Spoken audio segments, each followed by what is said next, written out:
Hi guys, thank you for watching my previous videos. I hope you have enjoyed all of them. Today we are taking a look at a new chapter called Equations and Inequality. So let's turn to the next slide for some examples. So over here we have three parts, A, B, C. Let's solve for part A. Let me choose a red color here. We are asked to solve the linear equation given.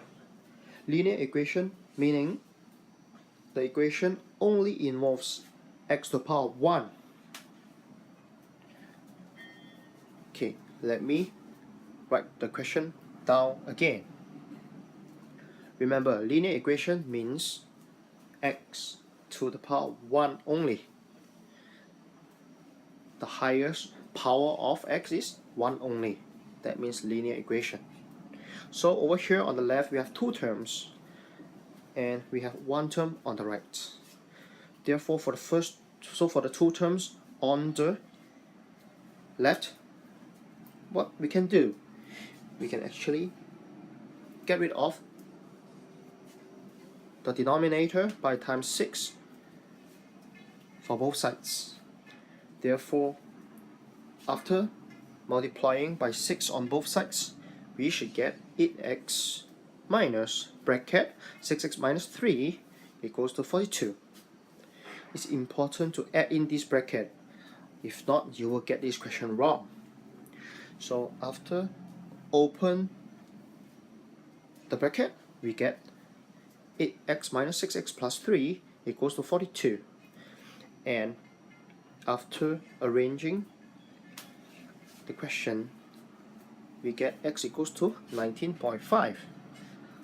I hope you get the same answer as well, because it's really easy here. Now we are asked to find part B. So let me write the question down again.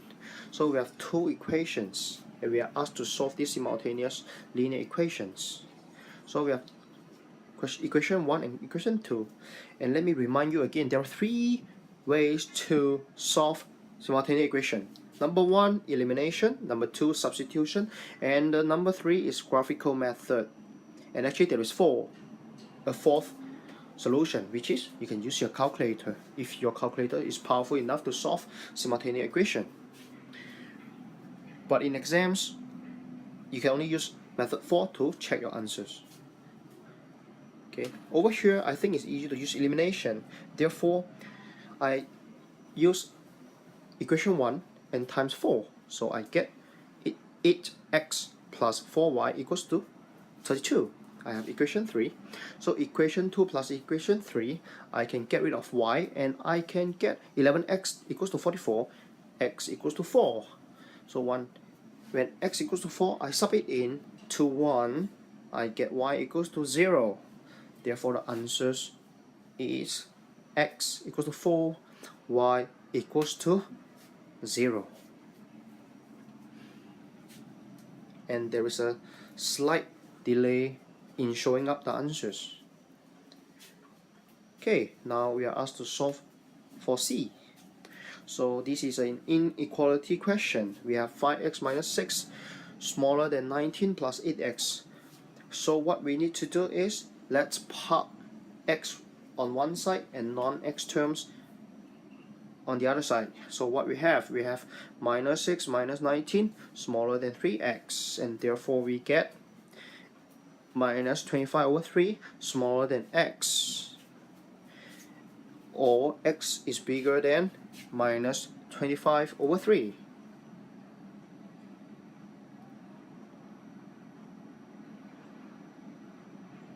And let me write it properly.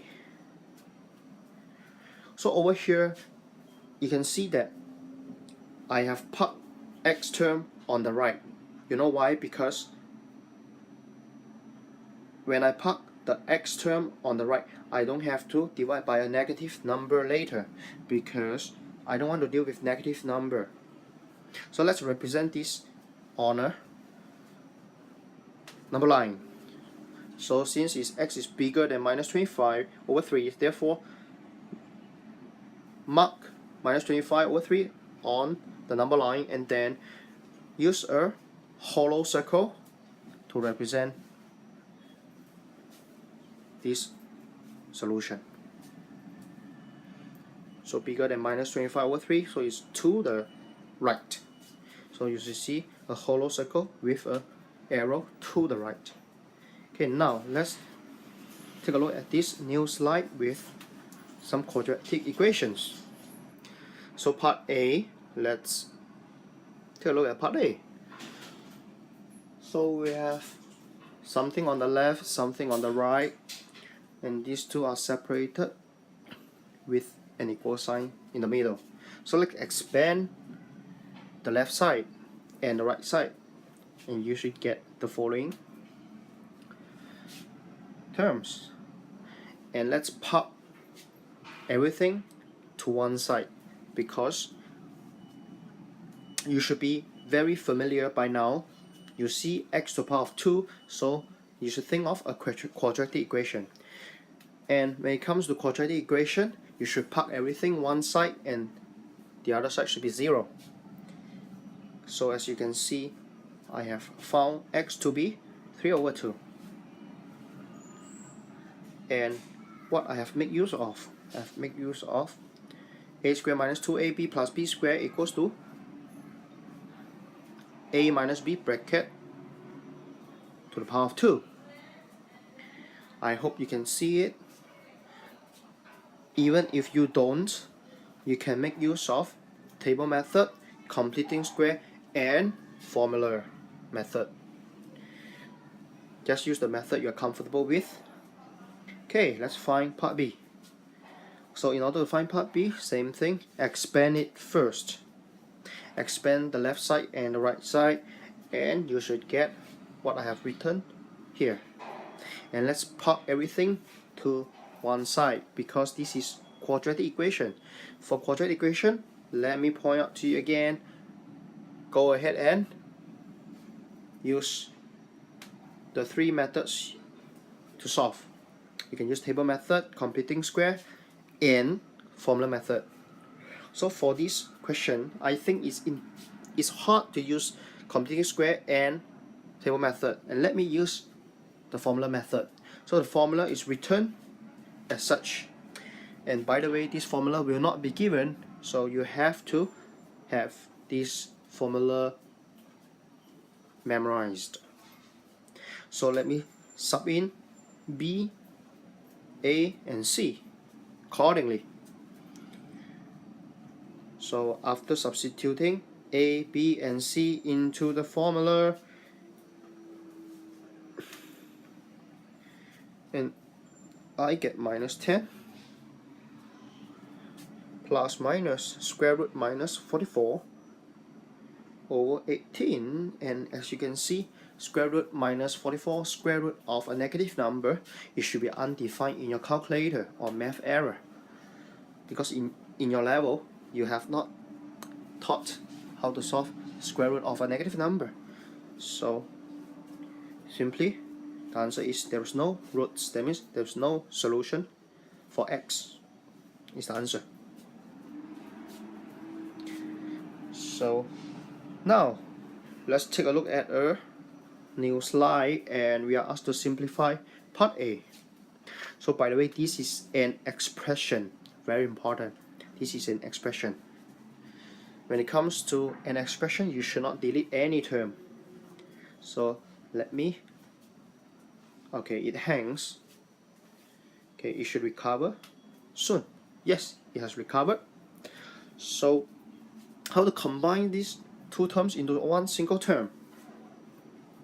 You can see that the first term is short of an x, so times x top and bottom. And the second term, we are short of x minus 5, so top and bottom times x minus 5. And therefore, after that, okay, let me teach you how to verify step by step. So for the second term, originally it is 300 over x, and for the first term, original is 300 over x minus 5. Therefore, as you can see, anything highlighted in yellow, you can delete it and you still get back the original term. Anything in blue, it cancel it, you still get back the original term. That's how you verify step by step. So I'm very confident that I have got my first step correct. So let me continue to expand it. So the first term I have 300x, and then the second term.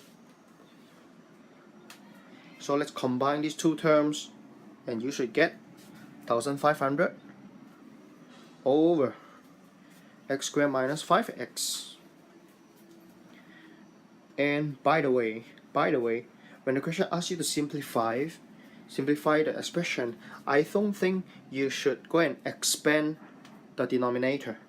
Okay, remember, you shouldn't expand the denominator because the objective is to factorize everything when you are asked to simplify.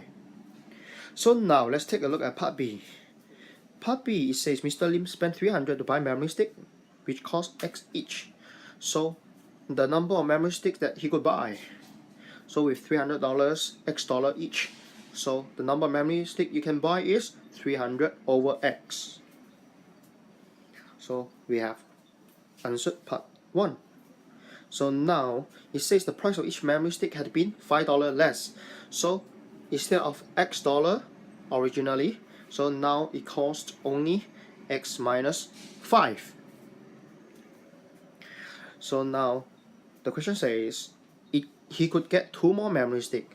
Therefore, the original number minus what he can buy right now. What he can buy right now is 300 over X minus 5. Therefore, what he can buy originally minus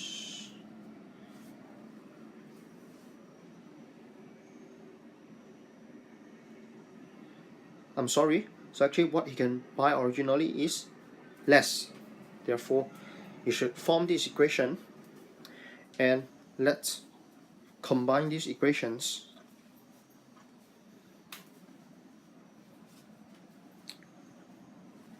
Once again, let me highlight whatever you add in blue. So even you remove anything in blue, you will get back the original 2. That's how I verified my answer or solution step by step. So I'm confident to continue right now, and let's combine the 2 terms on the right. And now I have only 1 term on the left and 1 term on the right. Therefore, you can use multiplication, or you can use cross multiplication to be more specific. So after cross multiplying, and you should get what I have written, 300x minus 2x squared plus 10x equals to 300x plus 1500. So both sides there is 300x, so you can cancel these 2 terms, and therefore I can bring everything on the left to the right. So I get 0 equals 2x squared minus 10x plus 1500. And if you continue to divide by 2 on both sides, you should get x squared minus 5x plus 750. And let's compare this answer to the question. The question asks, show that it can be simplified to x squared minus 5x minus 750 equals to 0. Obviously, I didn't get the correct answer. That means because I cannot show. Therefore, let's go back to see where it goes wrong. Oh, so the part it goes wrong is 300 times x minus 5. I should get 300x minus, very important, minus 1500. So you see how good this kind of question is. You can get the wrong answer, but because that the question asks you to show, therefore you can actually know that you have made a mistake. If you cannot show, if you can show, that means you have get the correct answer. So this kind of question, you can actually mark it before you submit, and you know whether you get it correct or not. So now I have corrected my answer and I have shown.